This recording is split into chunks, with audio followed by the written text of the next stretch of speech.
sila sabunya tingaramo sarama la malomani juru mani jomila bano awaka e kalula juru fola kambe tumaro ngadi nyadanne sabule mangaramo seneke ba me keto ninko sabule nodi.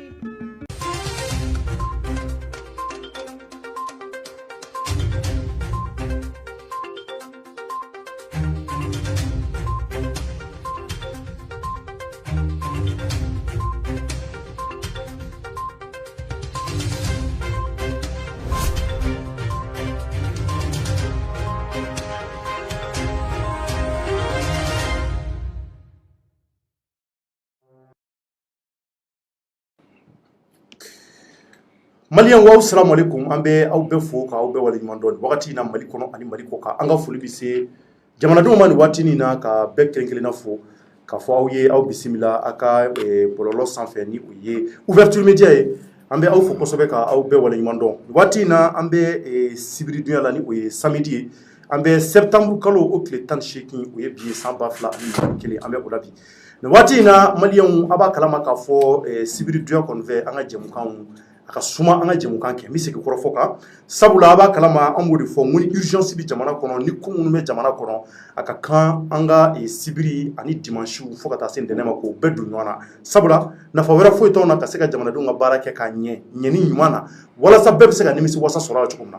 o kumu kono mali on aba nyino fali bi ay do fara partager ka sabula ko be duku kono ba nyini kanu ba fen kanu ba be ouverture média kanu ba Chornonje yere kanubaw jamana dembi yoro beka partager aya partager parce que jamana jokuma de biya on mo bi tinyedi la on day ka tinyedi nyini o tien nyini ni na ko chaman bi boa kono o tien nyini na o fana ba don afoko anga jamana nyemaw o be barala malion aw bismillah ni wati na kungo awakli bala anyi émission ke o yatro shukro bayra ma chaman kumbe mun suno kora parce que akira mini an émission ke ko flake kun ka sababu ke anye kunafuni do soro mununka do bisikaka mununka ubode wele nazara kana ko rumeur anye rumeur do soro ka fo ko munye ndene natanye logements sociaux de baraw kanga di amawma hokumu kono mununka nuna nyame ka fo ko turuku do de ka ke dukuma turuku koro ko namara ko do ko o nyogobe dukuma wode ya to ango kunu ngo rumeur kuma ina ni oye kuma munun be ka nyagami dugu kono ngo amba ko nyenyini fuka sa dana o sababu la a nyenyini koro a chien anangalo o kumu kono kunungo kamale do boranga plateau ka ni ale jalui akoku ga association pour le développement des logements sociaux te bashie na kunu ne ka kuma la chorno kwa ka korofola ko dele me paye et pourtant kinyedo dele me paye o sababu la émission bani malien shuro émission bana munye ni association mo fana nyewele tuguni ulu fana ko kuna funu wera bo ulu bolo logement sociaux koka amina boy ngere kalama o ko fe association wara fana nyewele tuguni mina beto ko fobi ay lameni ke ngere mbi fe o de kala lameni ke o de ka juger ko mun go ko jamana kuna kato ko mun go ko jamana kuna ka nyefa nga nyema wi sablo nga nyema na kunde ko yerama bi do jamana taburo la ko mun ye nyagami o se ka ban jamana ko la choko muna le colonel Assimi Goïta ani docteur Shogel Kogala Maiga malien jigibi alaka an jigibe o deka ukeleni se ka bara nye tanke jamana do ma faruka ku deme tanke kuna fundilo ma faruka ka kuna funi lakika duma wodi ato mo bara muna bara mano donc il faut être impartial, il faut être neutre kuno temene ko fe mali on nyame ka fo mun kan mun be ko turuku mbi ka ke ni association mo yenwele ou ka association to de ko l'organisation de défense des droits au logement du Mali wole wele ko ODDL la Mali, l'organisation de défense des droits au logement du Mali. Luka Djekulu Sigme, Moumato Kaseka Mauka Hake défend, comme Mauka Hake Nini Kolo, Ali Fasala. Voilà ça, Mobi Seka Siguro, Niman sur Chokomuna Kasro, Namaramakala. Association Chikumi. On est à Djemukam Bani Kum, Sabraneko Djemukala, Momobe Kinyadela. Ambi Benya. Ou le follow, Weleli Keka, Foku, ou Mobi Plateau la Bi. Mo Bashitala. Donc, on a un plateau programmé. Mamoun Moubala Bi. Chini, ani chini ngene amba be programmé. Olu ko logement social ko kamale mun na kana mu plateau ka ma befo. Ne ngo ngama befo chukudi kama befo. kuma b'u yɛrɛ bolo yan ko dossier b'olu bolo ko prévu bɛ olu bolo ko kumakan b'olu bolo kumakan minnu bɛ ko jamanaden cɛman ni musoman bɛɛ kan ka bɔ a kalama k'a fɔ ko mun bɛ ka kɛ an ka logement sociaux ko kan tara ma fɔ tan donc Mali bɛna kuma dun u yɛrɛ ka foli k'a bila a y'a partager kosɛbɛ mɛ n ɲɛsin kini bolo fa ma n fa somɔgɔw bɛ di e tɔgɔ ni jamu ne tɔgɔ Mohamed Diarra maa caman bɛ wele ko Vie d'accord ne ye secrétaire à l'organisation bureau national secrétaire à l'organisation bureau national la o b'a yira a ka bureau jɛnsɛnlen don a jɛnsɛnlen a bɛ yɔrɔ caman a bɛ Mali yɔrɔ caman a bɛ hali kɔ kan a bɛ France a bɛ Espagne a bɛ États-Unis a bɛ États-Unis a bɛ yɔrɔ caman o kaɲi o b'a yira ko ye jɛkulu jumɛn ye monsieur Karamɔgɔ non Touré monsieur Touré somɔgɔw bɛ di i fana k'i présenter ani bi jɔyɔrɔ fa jɛkulu voilà donc Thierno n b'i fo ka a ka cakɛda in maa bɛɛ lajɛlen fo fɛn fɛn ɲɛ b'an na nin waati in na ka bɛɛ lajɛlen fo n bɛ n présenter ne ye Moussa Mandiou Touré président de l'organisation de défense des droits au logement du Mali et président du collectif des demandeurs de logements sociaux du Mali a fila donc casquette fila de bɛ na bi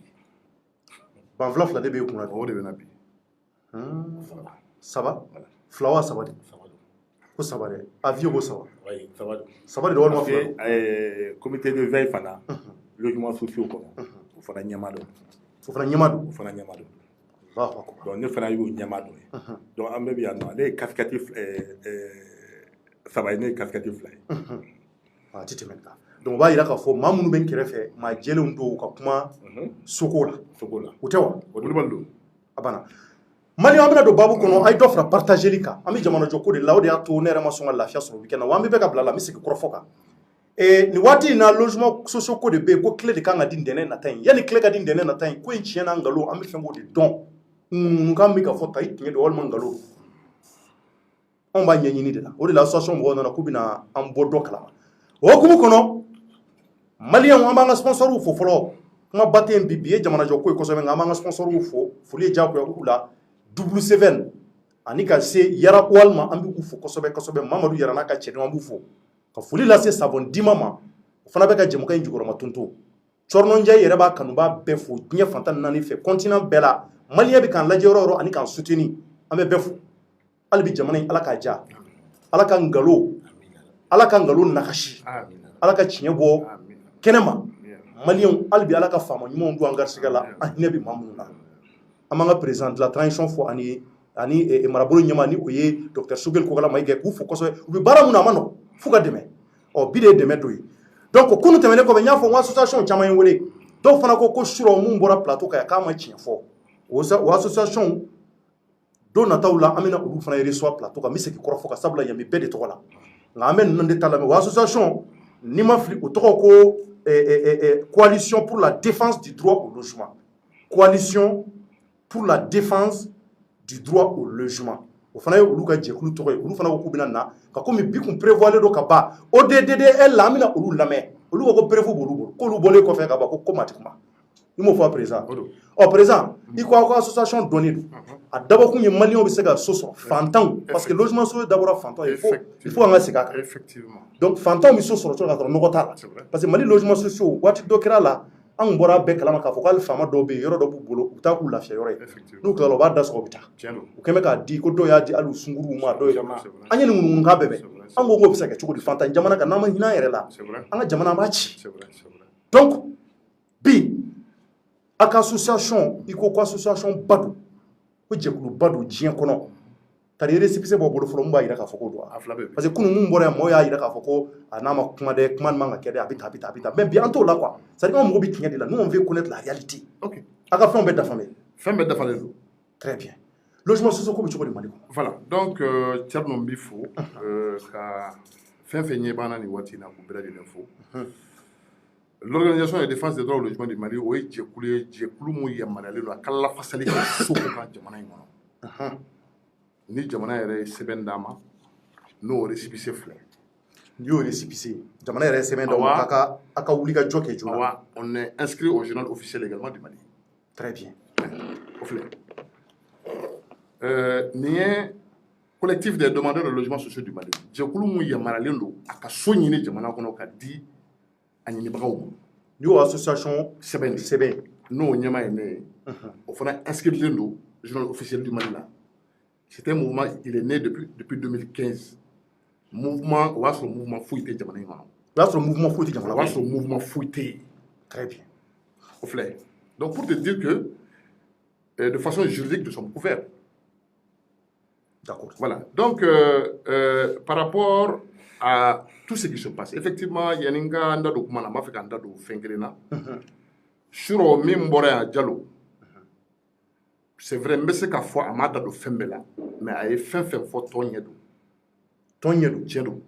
Et. A se ka kɛ a m'a d'a ma ka fɛn dɔ la a tɛ fɛn dɔ kalama a danna yɔrɔ dɔ la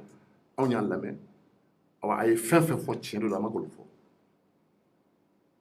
donc Soko la i b'a dɔn sarakisɛ de bɛ yen Sarakisɛ bɛ yen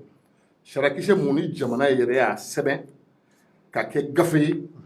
Soko jamanadenw bɛ se ka so ɲini ni sira minnu ye jamanadenw n'i ye so sɔrɔ so yɛrɛ bɛ se ka tila i la ni sira minnu ye ni so bɛ di a bɛ d'i ma ni lahalaya mun ye o sarakisɛ de filɛ n'an k'a ma ko le décret 0351 du 8 mai 2015 signé par le président de la République Ibrahim Boubacar Keïta le 8 mai 2015 signé par le président Modibo Keïta signé par le ministre de l'Urbanisme en son temps Dramane Dambélé signé par le ministre de la Solidarité et de l'Action humanitaire Amadou Konaté signé par le ministre de l'Administration territoriale et de la décentralisation Abdoulaye Idrissa Maïga signé par le ministre des Domaines, Mohamed Ali Bachili, signé par le général Sada Samake. Sada Samake. Ala ka hinala. Donc, il y a un café. Il y a un café de Charakise Mbebe. Charakise Mbebe. Awa, on me barake ni nda, on te bonne hukumu. Très bien. Charakise Mbebe kono. Amba damne folo, a Charakise flana nango article 2. Mba fa yere ko kala, iko fo mali o. Article 2. Au flé. Obemi. Article 2 flé. Nyaba sebenena. Au sens du présent décret, les logements sociaux s'entendent comme des logements bénéficiant de la subvention de l'État. Les logements sociaux sont réalisés dans le cadre d'un programme gouvernemental et visent à faciliter l'accès des couches à revenus faibles et intermédiaires au logement. Au Corée, au Corée, le coût nous cadre d'abord, jamana ka di mauma mamu tsi ka so juwo a dabo sori ke so dabo be logement social dabora de ka di mamu tsi ka so juwo yere a daboro le oui donc o ba yira ka fo fama fende o ba yira ka fo logement social dabo be fantan de kama ne ni o shara kise o famira malien aya partager de misika ka ni du jo kuma de am go bi tiɲɛ de la ni association ODDL mo fana de namɛ ko prévu bolu fana bolo ko mun nana suro ko ma bɛɛ fɔ ko bɛna bɛɛ fɔ donc Tcherno i b'a dɔn ni so bɛ di kabini soko daminɛna parce que i b'a dɔn n'an ko an b'an da don soko la maa minnu ye a ŋaniya siri n'o ye le général Amadou Toumani Touré ala ka hinɛ na ni n b'a fɔ nin kɛnɛ in kan olu minnu y'a hakilina sigi u y'a siri ni jamanadenw ka hinɛ min ye bi an bɛ se ka fɔ o bɛɛ bɔra yen sabu u y'a dabɔ min kama bi an bɛ se ka fɔ ko bɛɛ tiɲɛna mun na n bɛna ni n ka dalilu ye cogo di i b'a dɔn sarakisɛ minnu sigira a fɔra ni so bɛ di ko commission de bɛ sigi commission kɔrɔ tun cikanw commission kɔrɔ ye a ye ka jɛkulu sigi jɛkulu min bɛ kɛ a ka baara de kɛ ka so tila cogo kɛ so ɲinibagaw ni ɲɔgɔn cɛ o de don ka ciw kɛ walasa a kɛcogo bɛ ɲɛ cogo voilà donc sarakisɛ ko ni so bɛ di commission de bɛ sigi awa commission ɲɛmɔgɔ ministre de l'habitat de b'o sigi o ye ministre de l'habitat ka représentant de le président de la commission est le représentant du ministre de l'habitat sariya in de fɔ awa maintenant n'an y'an da don commission ko kuma na mais commission yɛrɛ ka rôle ye jumɛn ye o ye article 6 kɔnɔna ye n bɛ article 6 di ma i k'o kalan maliyɛnw k'o lamɛn a ka commission yɛrɛ ka rôle ye i k'o fɔ maliyɛnw ye article 6 ta i k'a kalan article 6 les commissions d'attribution des logements sociaux ont pour mission de recevoir les dossiers de demande de logement. Article 6. Les commissions d'attribution des logements sociaux ont pour mission de recevoir les dossiers de demande de logement, de procéder à l'analyse et à la sélection des dossiers de demande de logement sur la base des critères établis, d'établir la liste provisoire des attributions. des attributaires. O kɔrɔ ye mun ye o b'a yira k'a fɔ ko commission de kan ka sigi fɔlɔ dépôt bɛ kɛ ni dépôt kɛra maa minnu bɛ so ɲini commission ka baara ye de k'a lajɛ karisa ka dossier man ɲi karisa ka dossier man ɲi karisa ka dossier ka ɲi awa commission ye nin dossier hakɛ retenu commission ye nin dossier hakɛ rejeté ni maa hakɛ in de so sɔrɔ ni maa hakɛ in de ma so sɔrɔ nin ye commission ka baara ye ka liste fara ɲɔgɔn kan ka taa liste provisoire di ministre ma ministre de l'habitat ma ni commission tilala a bɛ taa liste provisoire de di ministre de l'habitat ma ministre de l'habitat o fana bɛ o liste ta par communication verbale conseil des ministres la a bɛ taa fɔ conseil des ministres la k'a fɔ effectivement liste dira an ma o la conseil bɛ so ka a yamaruya a ka liste publier ni de sariya in de fɔ mais anw bɛ waati mun na i ko sisan ministre tɛ yen habitat kɔnɔ depuis 2015 ka na bila nin na bi la anw ni ministre min ma sigi a tɛ yen n bɛ n profiter a ka jabara in ka Bacili fo Morali Bacili ya kana siga mun na ka Bacili fo parce que an n'a jɛra baara in kɔnɔna la ka Kalifa Sissoco fo ministre de l'habitat an n'a jɛra nin baara in kɔnɔna la ka Mohamed Mustafa Sidibé olu fo ministre tɛ yen de 2015 ka na bila bi la anw ni min ma baara kɛ ten donc Soko an bɛ se ka dɔ fɔ a la jamana kɔnɔ voilà donc bi ministre nalen an ni ministre sigira an ye fɛn caman fɔ Soko kan ministre kura Burama Kemina an b'a fɔ kɛnɛ kan an b'a fɔ an ka foli bɛ bila ye an ka foli b'a ye an n'a kumana fɛn caman kan awa an n'a jɛra ka taa sow fana lajɛ ka taa lajɛ logements sociaux sigibagaw u bɛ degun dɔ de kɔnɔ bi o degun ye jumɛn ye an b'an da don a la dɔɔni k'o ɲɛfɔ attribution laban n'o ye l'attribution de 3743 logements sociaux n'o dira depuis 2019 par l'ancien président Ibrahim Boubacar Keïta. Les 3743 logements sociaux, il y avait eu un dépôt de 24 000 dépôts. Pour 3743 logements sociaux. Au de tuer so basa banyene. Ne basa ba bon na na to yoni. Ni jul wala ba fa ba ni kenan. Ne basa ba bon na to be to ba mo don ne. Ko so be a to to. Ba mo doni ni ye bakle ni kɛmɛ fila feere o la don so fana feere la o fana kan ka fɔ dɛ so bɛ ka feere mais a man ka feere o sabu ni ye so bɛ ka feere ni ye article 2 jateminɛ article 2 ko so in k'a dabɔra a ka di maliyɛnw ma maliyɛn minnu tɛ ka so jɔ u yɛrɛ ye n'i y'o sariya kisɛ jateminɛ ka na ye bi ko sow bɛ ka feere o b'a yira k'a fɔ ni sariya in ka sɔsɔra o b'a yira ko sariya sɔsɔra cogo di ta parce que a man ka feere o a fɔra k'a kan ka di maaw de ma. a bɛ ka feere de wa. sow feerela. o preuve b'aw bolo. o preuve bɛɛ a bɛ réseau sanfɛ a bɛ fan bɛɛ a ma dogo mɔgɔ la o. mais i jɔ sa président yan'an ka taa yɔrɔ jan ne mago bɛ mun na o ye bi ta ye fɔlɔ parce que e bɛ ka ko daminɛ depuis a daminɛ. effectivement mais aujourd'hui ne yɛrɛ cɔrɔnɔ mago bɛ fɛn kelen na a fɔra ko ntɛnɛn nata in ko turuku-turuku dɔ de bɛ yen c'est à dire que so dɔ de bɛ yen ko o turuku-turuku bɛ ka kɛ k'a ti ka taa ko attribution ti ka k'a kɛcogo an y'a ŋunuŋunu kan mɛn aw minnu ye association ye min mɛn ne hakili aw nakun de kɔni ye walasa k'o éclaircir effectivement o ko bɛ cogo di cɛba anw ye min mɛn an y'a mɛn k'a fɔ ko ntɛnɛn don k'u bɛna remise de clé kɛ ani k'u b'a fɛ ka deuxième tranche fana di an ye nin dɛmɛ mais maintenant pour que an ka se ka baro in kɛ ka wasa an b'a ta kelen kelen de o ye jumɛn ye remise de clé yɛrɛ ye mun de don a kɔrɔ ye mun ye o ka fɔ mɔgɔw ye mɔgɔw k'o dɔn remise de clé bɛ kɛ ni lahalayaw jumɛn ye maliyɛnw k'o dɔn remise de clé kɔrɔ ye mun ye remise de clé kɔrɔ ye de minnu ye so sɔrɔ a sarali bɛna daminɛ sabu de bɛ fɛn bɛɛ la o minnu ye so sɔrɔ o sarali de bɛna daminɛ o sarali de bɛna daminɛ ni remise de clé kɛra o de sarali bɛna daminɛ min na mais sarali fana tɛ se ka kɛ k'a sɔrɔ minnu bɛ so ninnu kɔnɔ o fana ni hakɛ dɔ de ka kan wa hakɛ ye jumɛn ye n'i ye so di maa ma i bɛ ji d'a ma i bɛ kuran d'a ma i bɛ sira d'a ma i bɛ sugu d'a ma i bɛ dɔgɔtɔrɔsow d'a ma a mako bɛ fɛn fɛn na n'an k'a ma infrastructure sanitaire i b'a bɛɛ d'a ma mais o tɛ anw fɛ yen bi o tɛ Tabakɔrɔ sira tɛ yen donc o ye gɛlɛya dɔ de ye o gɛlɛya donc n'a fɔra ko ka na remise de clé kɛ o condition kɔnɔ a bɛ na ni gɛlɛya de ye munna a bɛ na ni gɛlɛya ye sabu waati min na so ninnu dira anw ka jɛkulu de wulila ne yɛrɛ b'a ɲɛmaa la an taara Kati o kɛra coup d'état dugusɛjɛ ne yɛrɛ ni jaw ni Asimi an sigira kɛnɛ kɛnɛ kan an kumana n y'a ɲini u fɛ a don a don y'a sɔrɔ bɛɛ tɛ se ka taa Kati dɛ mais anw taara o b'a sɔrɔ gɛlɛya b'an kan k'a ɲini u fɛ anw kɔni Ala y'an garijɛgɛ sow la mais so ninnu ma ban dɛ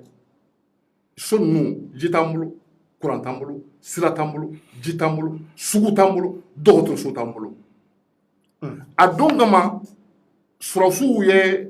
maa minnu bɛ ka so ninnu mara n'o ye office malien l'habitat mɔgɔw ye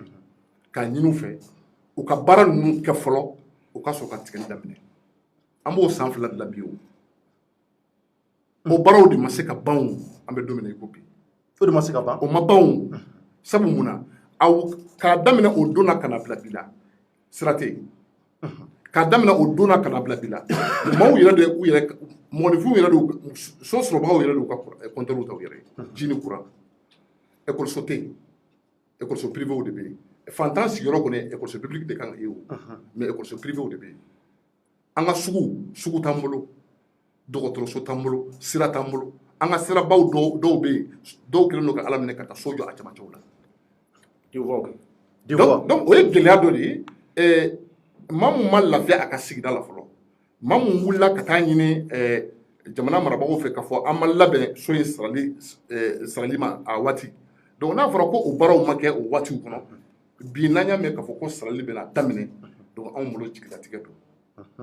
de fait que ko ma k'a kɛcogo la donc o b'a jira k'a fɔ ntɛnɛn ta in man ka kɛ quoi ne ka kuma b'o de yira ne ka kuma a man ka kɛ de sabu mun na don min na anw bɔra Kati ka taa ɲini fanga fɛ u ka OMH mɔgɔw deli an ye u ka baara ninnu kɛ fɔlɔ u ka sɔrɔ ka tigɛli daminɛ o kuma fɔli ka na bila bila baara de ma kɛ je pense que aw ye kunnafonidilaw ye aw bɛ se ka wuli aw bɛ se ka se taba kɔrɔ aw bɛ se ka taa mɔgɔw ɲininka aw bɛ se ka taa yɔrɔw lajɛ n'a sɔrɔ sira bɛ yen n'a sɔrɔ sugu bɛ yen n'a sɔrɔ dɔgɔtɔrɔsow bɛ yen n'a sɔrɔ maaninfinw yɛrɛ de b'u ka ji tɔw yɔrɔ o man ka kɛ sabu n'i ye so di maa ma i bɛ ji d'a ma i bɛ courant d'a ma i bɛ sugu d'a ma i bɛ dɔgɔtɔrɔso d'a ma a mako bɛ fɛn fɛn la a ka sigida kama i b'o d'a ma mais o t'anw fɛ yen o ye gɛlɛya dɔ de ye n'o tun baara tun kɛra k'a fɔ ko tɛnɛndon k'u bɛna tile di kɛ an tun bɛ bɔ k'u kunbɛn an b'o gɛlɛya de kɔnɔ donc o ye remise de clé ka yɔrɔ ye oui mais attribution ninnu u bɛ ka kɛ légalement voilà donc attribution yan'an ka n da don attribution ko la n bɛ n da don commission ko de la rapidement parce que temps ba t'an bolo bi parce que commission ye mun de fɔ a fɔra ko ni so bɛ di ko commission de bɛ sigi awa ni commission sigira ni commission ye rapport di ni commission ye rapport di c'est l'article 18 qui le dit n b'a fɛ i ka article 18 kalan ne t'a kalan dɛ e ka kalan maliyɛndenw k'a mɛn quoi parce que ni n yɛrɛ y'a fɔ mɔgɔw bɛ se ka faamuya cogo sugu la n b'a fɛ i ka article 18 filɛ i k'a kalan o ye mun de fɔ le dépôt du rapport de fin de mission qui doit intervenir dans les délais prescrits dans la décision fixant la liste nominative des membres des commissions consacre la fin du mandat de la commission. O kɔrɔ ye mun ye o kɔrɔ ye k'a fɔ tɛmɛnen in na an ye dili laban mun kɛ les 3743 logements sociaux n'o ye dili laban ye inspection des domaines et des affaires foncières rapport bɛ di olu de ma commission ka rapport olu y'a ɲini commission tɛmɛnen in fɛ u ka rapport di c'était normalement le mardi 9 avril 2019 le mardi 9 avril 2019 u y'a ɲini commission tɛmɛnen in fɛ u kana nin rapport ye donc u b'a jira k'a fɔ le mardi 9 avril 2019 kana bila bi la commission tɛ charia de côté ne m'a fɔ de article 18 de côté voici la lettre de l'inspection des domaines et des affaires foncières transmis à la commission d'attribution des logements sociaux à lettre flémée. Nous lettres, d'accord. Voilà. Donc pour te dire que donc on la commission T, on le ministre n'allait à la commission de sigi. Commission kan sigi. Donc on va y aller légalement. Voilà. Donc la commission sigira a kadi malien munu an ga fote. A kadi malien munu. A ka cogo munu be kon mali kono ani munu be mali ko a kadi faso de nyum mi ka so nyini e ka nyini. Mais Zeyna ta kemme cogo di bo nyefo rapidement. Temenena munu nyaaje 2019 attribution munu nyaaje. Il y a eu 24 000 postulats. Aux 24 000 là, il y a 3 000 voilà. Les 21 000 et quelques, on va faire que Zéna a tomonin de quoi au là. Kasso de moi. Au tas que tu connais. Charia est fort. À fora koso attribution de Béquin. Maman de bêta dossier au plat. Mon m'a fait qu'à soigner. 2018, 2019 canabla bila. maa minnu y'a jɛ 2010 i b'a sɔrɔ maa caman sara i b'a sɔrɔ dɔw tun y'a laɲini a waati u bɛ so ɲini mais i b'a sɔrɔ bi a man d'u ye donc o sira kɔnɔ n'a fɔra ko ka taa jaabi bɔ o kɔnɔ ka na o jaabi di mɔgɔw ma a tɛ bɛn i b'a sɔrɔ tɛmɛnen na 2019 i b'a sɔrɔ dɔw tun ma so ɲini mais bi a ɲinini ka d'a ye donc c'est pourquoi à chaque fois ni so bɛ di dépôt de kan ka kɛ a ka di maliyɛn min ye k'a ɲini misali la n bɛ exemple kelen d'i ma c'est comme par exemple le concours de la police maa min ye polisi concours ɲina misali la n'a ma jɛ n'a y'a jɛ ni polisi concours wɛrɛ bɛ kɛ o tuma polisi b'a wele dɔrɔn ka tenue de don a la wa concours wɛrɛ de bɛ kɛ o concours wɛrɛ de bɛ kɛ donc e fɛn k'a fɔ concours wɛrɛ de ma kɛ dépôt wɛrɛ de ma kɛ dépôt de kan ka kɛ dépôt de kan ka kɛ ka commission kura sigi ou bien ni commission ɲɛmɔgɔ min bɛ yen n'a bɛ reconduit commission kɔni de kan ka sigi commission bɛ sigi a ka di maliyɛn minnu ye u ka dépôt kɛ u bɛ dépôt kɛ a ka di maliyɛn minnu ye ka so ɲini olu ka ɲini maintenant commission bɛ baara kɛ ni commission ye baara kɛ ni commission ye fɛsɛfɛsɛli minnu kɛ o jaabi de ye so sɔrɔbagaw ye a bɛ kɛ ten o de ye sariya ye sariya nin de fɔ. Vraiment merci beaucoup monsieur Touré an b'i fo k'i waleɲuman donc maliyɛnw a bɔra ka nin mɛn donc monsieur Touré ka fɛn fɛn ka fɔ ko bɛ ka kɛ cogo min na nin t'a kɛ cogo ye ce n'est pas la procédure o tɛ wa donc o b'a yira k'a fɔ ntɛnɛn so minnu bɛna di ntɛnɛn nata ye jate kan ka k'a la yanni a ka di mɔgɔw ma o tɛ wa. bon anw ye organisation anw ye jɛkulu ye jɛkulu min bɛ lafasali kɛ jamanaden bɛɛ tɔgɔ la département y'anw ɲininka nin question parce que an welela k'an ɲininka so in di cogo la k'u b'a fɛ ka sow di mais an y'a yira département mɔgɔw la k'a fɔ gɛlɛya dɔw b'an fɛ an ka sigida la fɔlɔ n'o ye jumɛn ye n'o ye sirako ye n'o ye jumɛn n'o ye jiko ye n'o ye jumɛn n'o ye sirako ye n'o ye jumɛn n'o ye infrastructure sanitaire ye ani ministre yɛrɛ taara kɛnɛ kan a yɛrɛ a bɛɛ ye kɛnɛ kan a tɛ tɛmɛ o kan donc maintenant ni so fana bɛ di so ka di commission ka sigi minnu kan ka don commission kɔnɔ awa cɛ dɔn n bɛ article 12 f'i ye article 12 ɲini k'a kalan article 12 ye min fɔ commission tɛ dɔwɛrɛ commission ye jɛkulu de ye jɛkulu min bɛ sigi ka dossier fɛsɛfɛsɛ minnu ni so ka kan ka d'u ma mais article 12 ko e cɛ dɔn n'a y'i diya i bɛ se ka don commission kɔnɔ ka taa baara kɛ a kalan article 12 kalan ɲɛ n ka lamɛn. ayi non n'a bɛ yen ka ban a banna. ayi n b'a fɛ k'a kalan article 12 in kalan. non a bɛ yen ka ban an ka taa an ka continuer. article 12 de ye nin fɔ l'article 12 je vais l'ouvrir pour que tu puisses comprendre. article 12 ye mun de fɔ. d'accord donc hali bi an b'a ɲini jamanadenw fɛ u ka partager kosɛbɛ mun b'a to kumakan ninnu a bɛ se ka segin ɲɛfɛ lamɛn cogo min na. les commissions d'attribution des logements sociaux peuvent s'adjoindre toute personne en raison de ses compétences o b'a yira k'a fɔ ni e cɛ ninnu ni n'a sɔrɔ i bɛ se ka commission baara kɛ sariya ko k'i ka don a kɔnɔ sariya de y'a fɔ ne m'a fɔ dɛ sariya a filɛ nin ye. a tɛ tɛmɛ nin kan n bɛ ɲɛsin hali bi e ma monsieur Jara tari basi t'i la an bɔra ka président ka kɔrɔfɔ président ye caman fɔ maintenant so minnu bɛna di parce que ne yɛrɛ y'a fɔ su rɔ n ka kuma na n t'a dɔn n'i y'a lamɛn n ko an tɛna sunɔgɔ weekend in na parce que a ka d'anw ye ka tiɲɛ sɔrɔ n t'a dɔn n'i y'a faamuya a ka d'an ye tari so minnu n'a bɛ ka di jamanadenw ma est ce que a bɛ ka k'a kɛcogo la wa an ka wuli ka jɔ ye o dɔrɔn n'a bɛ ka k'a kɛcogo la an b'an da bɛɛ bɔ a la o la n k'an bɛ weleli bila association bɛɛ ma minnu bɛ se k'a ɲɛ sɔrɔ aw de kɛra maa fɔlɔ ye su rɔ émission bannen minnu fɔlɔ sera k'an ka maaw sɔrɔ k'a bɛ fɛ ka na ko jaabi bɔ bolo a ko la donc maintenant lundi nata e yɛrɛ fɛla ye mun y'a ko la so ninnu e bolo a kan ka di yan ou bien a ko kan ka kɛ cogo jumɛn.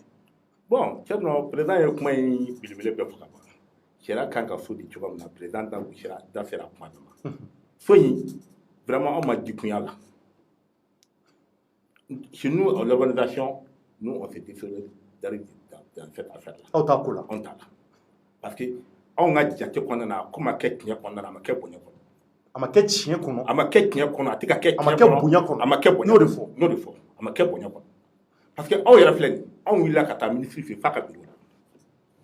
problème fɛn fɛn bɛ yen ka taa bɛɛ ɲɛfɔ a ye sira tɛ yen so minnu dira depuis 2019 fo sisan nɔ o siraw ma bɔ jiw normalement office de kan ka ji d'i ma ji ni courant i kan ka mun sara la 1,200 ani t'a dɔn 100 en tout cas ça doit pas dépasser 12 500. 3125. voilà i kan ka mun sara ji ni courant na mais mɔgɔ minnu yɛlɛmana u y'u kɛ dɔw taar'u ka ji ta 20 000 dɔw y'u ka courant ta 45 000. 20 yɛrɛ b'a 45 000 bon an ko a y'olu bila u ka droit kɔnɔ voilà minnu taara ji ni courant ta a y'u ka wari dɔ sigi u ma donc aw ka ji ni courant se bɛɛ ma ni bɛɛ ye ji ni courant sɔrɔ siraw bɔra y a pas de problème prélèvement ka kɛ parce que prélèvement mun bɛ kɛ a bɛ dɔw fana permettre fo wɛrɛw ka jɔ maa wɛrɛw ka loger kɔnɔ an bɛ o de kama an tɛ maako la o cɛ nɔ On bien jamana côté on est là pour défendre la population. Sinon tu vois comme sinon ni biso kono ale biso. On clale do. Obe aka kechu. Aka ka kechu do na modi ko. Allah. Bon au mumbi ka ke o de kambe problème yebi. Ne ce que do yebi en te finir ça. Munata. Non mais parce que tiens non. Quand tu dis qu'il faut la marque au jamana ni kono bi. Les gens n'aiment pas la vérité. Notre foot est en moi famille ici. So no ministre nale no ko président non wo si zango barak nake woni ministre ngoni mina barake non mais tiens non ah e o fo président no fo président ko jara ke vraiment kemina do anyi nyinu ka ko baraka do voilà ne la approche do ko no ko ni tien ko baraka la do mais non franchement pas la front du parce que on est bien ko fo ministre a clenté kay mo passa ko bada mesodi ngalo foro do di ko mais nous a dit parce que baro be munu make ou da to se kadi mais e bi nabi mba di mu tala ko te malien on a je fais ce que je veux ministre ka ke wale bi ko de irauna mu ko tawlo nga sa tala mun kadi mbo de ke bo jamana dum e be de je ko so ma clean tate wa fite machi c'est baladi d'accord jara maintenant ko fo lama nyeme mbulu président yanne kan tafaraka kan yeshi famoma kan yeshi an président de la transition ma kan yeshi docteur Sugel Kokala Maigama ka fo albi ministre yere ko wulu ku chesri ko kana to jamana ni ngana chien c'est pas bon ama nga jamana ma donc ni fura mun bala no be se ka nyengini choko mun e ka ko fo lama nyeme chalo yani nganda do ko lama na kuna fundo be mba fe jamana do ngado o jume so ere ma delika di ni fantan ka hake madi abe di fufalaki tesara e choko dumeta non ma so ma delika ke choko ni so be di hake do be o be di fantan ma mamu c'était mamu ka sara abe duma fufalaki on do kala ma ko Maliens ay ni yoro partager ay ni partager kanga sharia bolo ko ni ata ka laje ko ta bolo la ko so kanga di fantan ma c'était mamu ni fufalaki ka soro ma doro mebo ne ka kuma tede o de del mo de côté anya OK Tcherno, ne ka kuma tede gafe ka kuma akala gafe article 33 akala ay mu ay juma ne disposition particulière chapitre 5 article 33 dans toutes les opérations de logements sociaux un pourcentage de logements est réservé aux personnes démunies répertoriées au niveau des services du ministère en charge du développement social. Ces pourcentages et les modalités d'attribution seront précisés après avis du gouvernement par un arrêté du ministre chargé de l'habitat. Donc il y a les logements sociaux là dans les normes. So bidour de kan a di fanta. Non. Là-bas on dira au pourcentage. Au pourcentage. O tu es bidour de. Bisaban duru o tu met tabakoro. Tanduru o bekati. Kaka di tege jede ma c'était mami. Ma voilà qui ma chokoji faut commission de kasi. Commission de bobul wol kaya. Commission ka bararo. Ya famia. Ma don chokoji ko kusu c'était karsa. E ben malien chef de ve c'est bon afora aya afora ko administration territoriale de ba répertorier. Donc moi je pense que kabini atitetle borala kabino watu borala parce que atitetle la anyamo ko yeso duma fufalaki fantan boraka jamana fu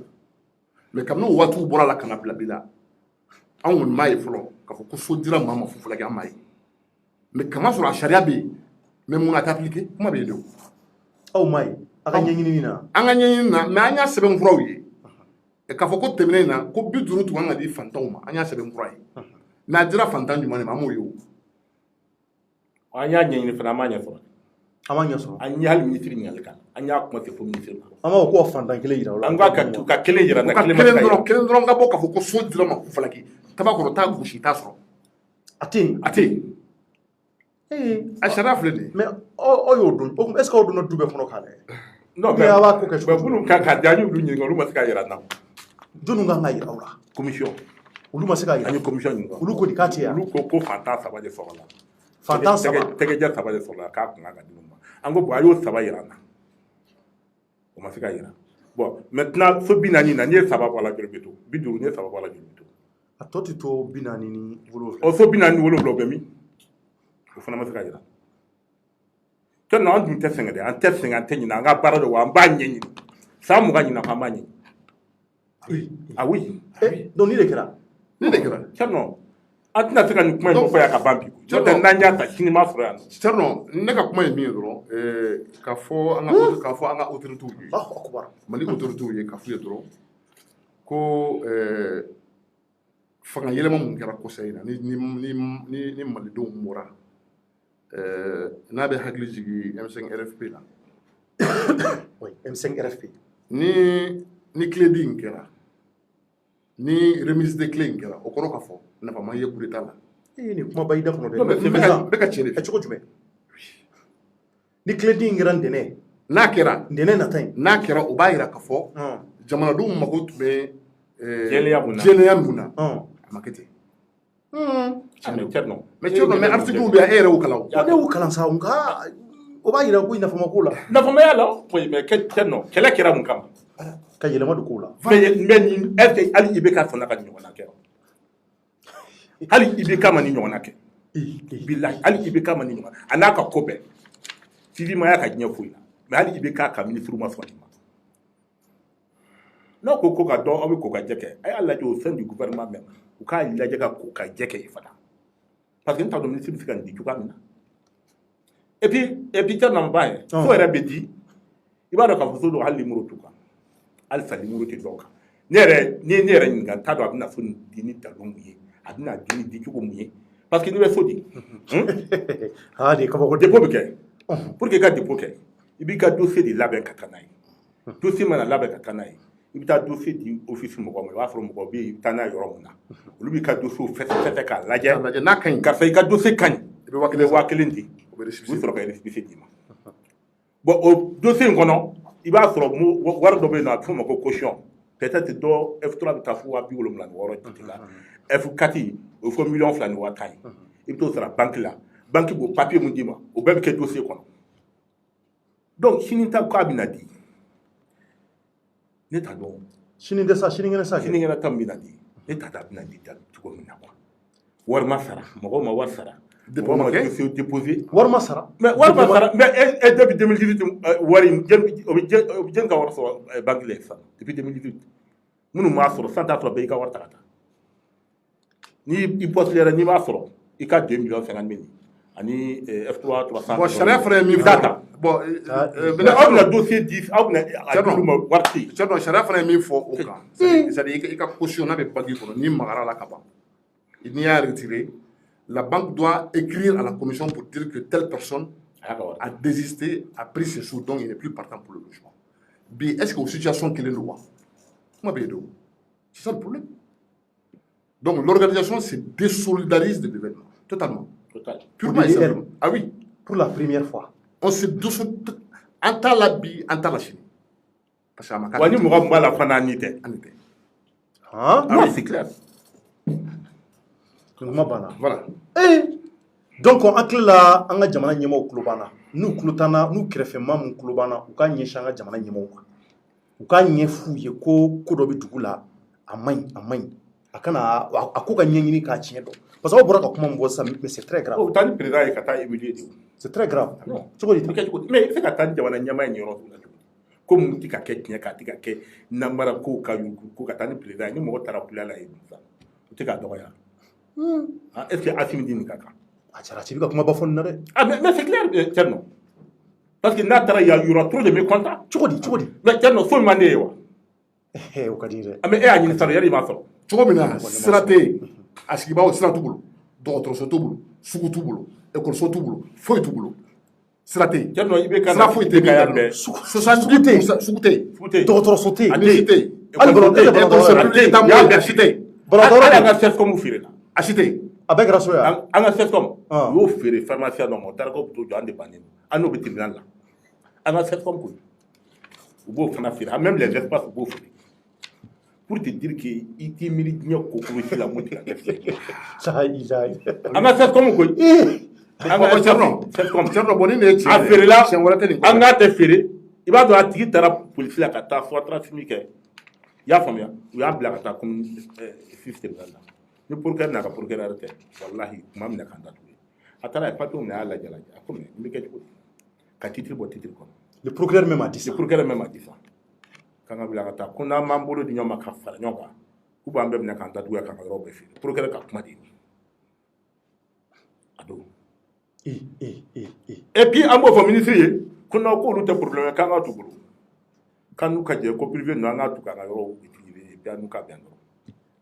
ye ministre ka kuma kan ye ce qui veut dire que ministre n'a ye ko ko kɛ a tɛ kun kɔnɔ a tɛ ban ɲɔgɔn na non c'est fini moi ati tɛmɛ nin kan vraiment ati tɛmɛ nin kan an bi hali bi jamanadenw fo ka wale an b'aw yɛrɛ fo ODDL mɔgɔw an ka foli bi s'aw ma Jara an bi fana fo n bi segin kɔrɔfɔ kan ni kɔni ati tɛmɛ nin kan kuma banna ye Thierno kuma ma banna ne b'a ɲini fɛ ni mɔgɔ min b'a fɛ ka dɔ wɛrɛ fɔ anw ta in kɔfɛ n'u b'a fɛ an wele an bɛna plateau kelen kan c'est les échanges an bɛ kuma ni sariya don an bɛ sariya bɔ ka da an bɛ sariya bɔ ka da non an ye fɛn jumɛn débat contradictoire u kana an bɛ sariya bɔ ka da an b'a ci ka da ɲɔgɔn kan a bɛ kɛ yan kuma wɛrɛ tɛ nin kɔfɛ o mais Thierno ni mɔgɔ mɔgɔ nana k'a bɛna mun e bɛ se ka maa lamɛn nin kɔfɛ tuguni a tigi na mun f'i d'accord bon y a pas de problème quel qu'en soit n bɛ segin a kan an bɛ yan bɛɛ kama on verra an b'a lajɛ hali bi n'an bɛ ni parce que association wɛrɛw caman ye weleli kɛ k'u bɛ na n'an sera ka tɔw sɔrɔ parce que n y'o de fɔ on est impartial n bɛ segin a kan an bɛ fɛ jamanadenw ka ko tiɲɛ dɔn an kɔni b'a ɲini hali bi an ka faamaw fɛ u ka ko tiɲɛ ɲini kosɛbɛ u ka wuli k'u jɔ ko in na aw ye mun fɔ nin ye a ko bɛ cogo di nkalon b'a la wa tiɲɛ b'a la wa ka se k'a ko sɛgɛsɛgɛ k'a dɔn o de ye anw ka laɲini su ani tile maliyɛnw Thierno ka foli bɛ se aw ma k'a fɔ hali bi jamana in ala k'a diya ala k'an bɛn kelen ma ala ka tiɲɛ bange an bɛ bɛɛ ka bila la mun b'a to nin ko in a tiɲɛ n'an nkalon bɛ se ka dɔn kosɛbɛ kosɛbɛ ka tɛmɛ nin bɛɛ kan cogo min na an b'aw yɛrɛ fɔ an bɛ ODDL baarakɛla bɛɛ fɔ an ka foli bɛ se aw ma ka jɛkulu bɛɛ fɔ nin ko ninnu na an b'a fɔ hali bi ala k'an bɔ su la merci à toutes et à tous a k'an bɛn waati wɛrɛ.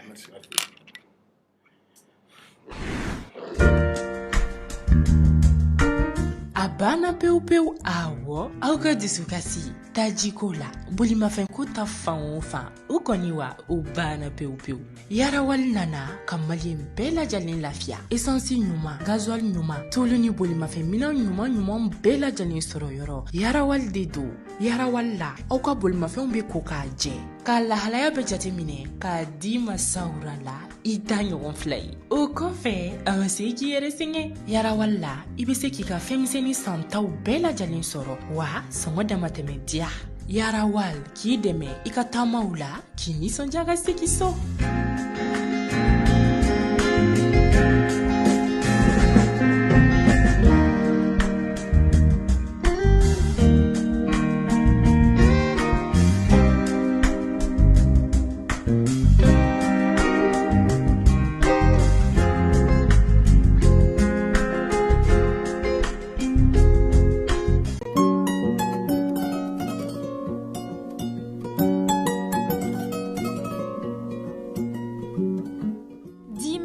Société Sodima ka safinɛ kura dilannen do awɔ kana aw lafiya a ka sokɔnɔ baara bɛɛ lajɛlen na fini nɔgɔko b'o la minɛ nɔgɔko b'o la fo ka taa se farikolo yɛrɛ saniyali ma safinɛ Dima a jɛnsɛnnen do Mali fan 14 bɛɛ lajɛlen na mɔgɔ minnu fɛnɛ mago b'a caman santa la u bɛ weleli kɛ 75 30 fu ani 51 safinɛ Dima safinɛw ka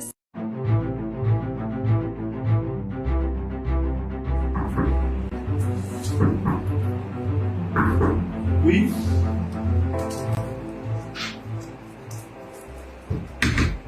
Bonjour, Charles. Bonjour, moi je suis mauvais. Monsieur Koulibaly. Ok, pardon. Monsieur Koulibaly. Ah, merci. Ah, je suis mauvais, c'est pas si c'est là. Ah, je suis mauvais. Ah, ok. On a fait encore, on a fait un peu de système. L'histoire de service. À la baraille, c'est la calana. Elle a aussi la parole. C'est la chuma. Assez, la formation qu'elle. Je ne sais pas.